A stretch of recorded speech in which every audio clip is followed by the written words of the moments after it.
What's up guys, it's Average Owl making average content for the average viewer, and today I want to give you guys some more Battlefield tips and tricks on something that you keep asking me a lot, and that is how to flank effectively for massive kills in Battlefield 2042. So before we talk about this, I really do just want to address something. In a lot of my videos you'll see me pull off some pretty decent feeds from my flanks, but I just need you guys to realise that in every 8-minute video that I make, I'm using the best clips from about 4 to 5 videos. The point that I'm really trying to drive home here is I really don't want you guys to get disheartened if you see YouTubers doing really well at the game, because they aren't going to show you every time they crash into the ground as Sundance and get put on their ass faster than the fat person who sat down too fast. Now, before we get on with these tips, I just want to remind you all that I currently have a sub goal of 20,000 subscribers by Christmas, and if I don't reach that, then my brother-in-law is going to slap me in the face. But if you want to see me slap him, then make sure you hit that big red button. Anyway, on with the tips. Number 1, use Sundance. Look, I've spoken about Sundance at great length in a number of videos, but in a video purely about flanking, there is no way that I could make it without mentioning arguably the best flanker in the game. Now, there is an argument for McKay because he has better movement whilst he's aiming down sight, and his grapple hook can help you get behind enemies in certain situations. However, I have found that Sundance is by and large the best for flanking because of the utility that this character has. Obviously, the main thing about them that pops into your head is going to be their ability to wingsuit. This means that you'll be able to fly behind the enemies and take them by surprise, which is literally the whole point of flanking. However, there are a number of other reasons why you should use them, and a lot of this comes down to her grenades. I'll talk more about these grenades and how you can use them later in the video, but just know that if you really want to do well flanking, Sundance will always be your best bet.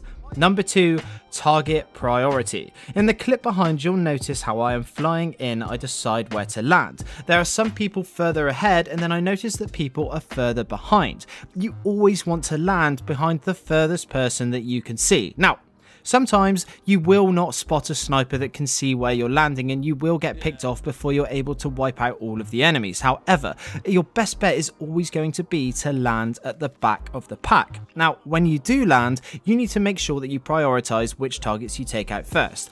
First and foremost, you need to take out that guy you landed behind first of all. Shoot him straight in the head, or if you can, get a takedown on him, and make sure it's as quick and as quiet as possible so as not to alert the other enemies. Then it's just a case of making sure you pick out the enemies one by one, starting from the back and going to the front, and if any of the enemies look like they're going to turn around and spot you, make sure you shoot them first. Look, this won't always work. You won't always get a 6-man, 7-man, 8-man kill feed, and you won't always go on mad streaks. However, if you make sure that you're consciously thinking about which enemy you take out first, it's going to dramatically affect your ability to survive and therefore get a lot more kills.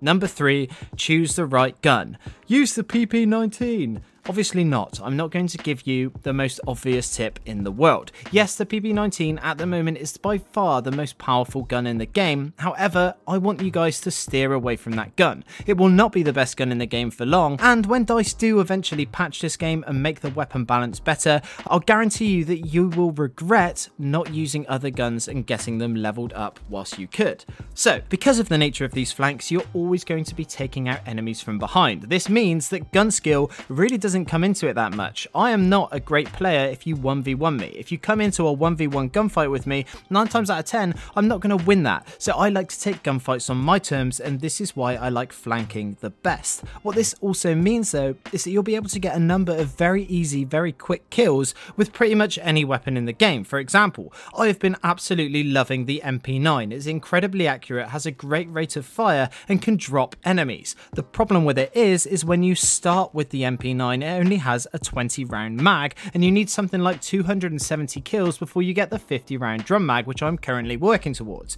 However, this doesn't matter too much because when you're able to flank people, you're able to take them by surprise and get those easy kills. Other than that, you just want to make sure that the gun you're choosing is going to be quick on the ADS, but also make sure that you always have enough ammo and enough mobility to get around those targets and make sure you don't die before you can kill them.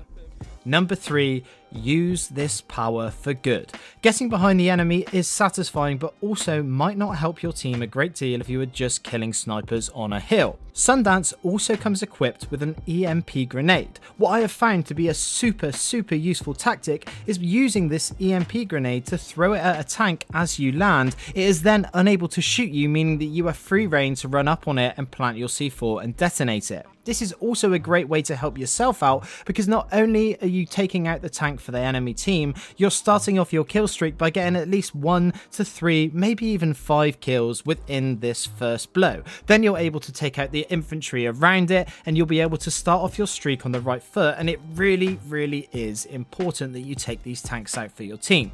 On a similar note, another pesky thing that is annoying people at the moment is up on towers when you have an Irish or two up there, and what Irish is doing is putting down his barricades, making it very hard for your team's snipers to shoot them, but equally they're able to line up their shot, duck up above the cover and kill people super easily. At least with Sundance, if you manage to get up there and flank them, you can take those guys out without them even knowing you're there, and it will make it a lot easier for your teammates to advance. Number 4 is find height. Now, what I see a lot of people thinking is that the only way that you can flank using Sundance is to spawn on a helicopter. Obviously is great and is the preferred way of using Sundance, but the problem with that is that there isn't always a helicopter in the sky, which means that if you're not flanking from a helicopter, you're just going in regular run and gun head on with the enemy, and you will die a lot more and you're not going to get those massive feats. However, within all of the maps in Battlefield 2042, there are little incremental pieces of cover that get higher and higher in height, and what you're able to do, for example, if you're on like a little crate or something,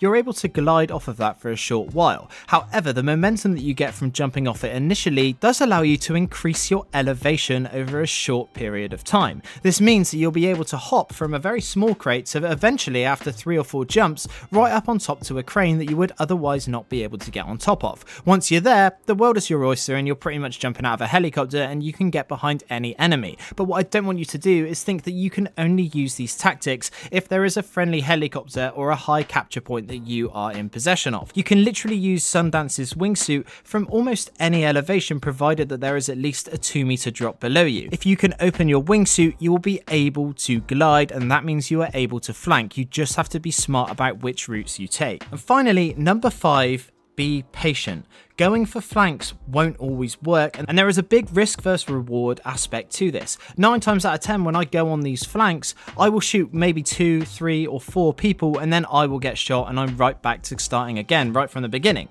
9 times out of 10, these flanks won't pull off and you won't go on like a 30 kill streak. However, the one time that it does happen and you manage to take out all of those enemies and go absolutely wild will be such a great feeling, and it will be such a buzz that it is 100% worth it. Just make sure that you're not expecting to go on these mad kill streaks every single game, because honestly that isn't the reality of it. I know that there are a lot of YouTubers that show you these crazy kill streaks, but like I said in the beginning, they're not going to show you the game that they go 20 and 21. They're just not going to do it. They will only upload the absolute best content to YouTube, because that is the nature of YouTube. For example, you don't want to watch my videos if all I'm doing is dying every 5 seconds. So what I want you to remember is, instead of thinking that you're absolutely trash at flanking and that this tactic isn't for you, there is an element of patience to it, and it won't always pay off, but know that when it does, you are gonna fucking love it. But anyway, that's about it for today's video on tips and tricks for how to flank in Battlefield 2042. I really hope that you guys found this useful and enjoyable, because honestly, flanking is one of the best and fun tactics within this game. Now, for those of you who have watched my videos for a while, you'll know that I love to see who sticks around until the end. So if you're still here, I'd like you to let me know by answering this question down in the comments. If you could choose to take a pill that would give you all the nutrients you would need but you were no longer able to eat, would you take it? Anyway, that's it from me today. I'm Average Joel. Peace.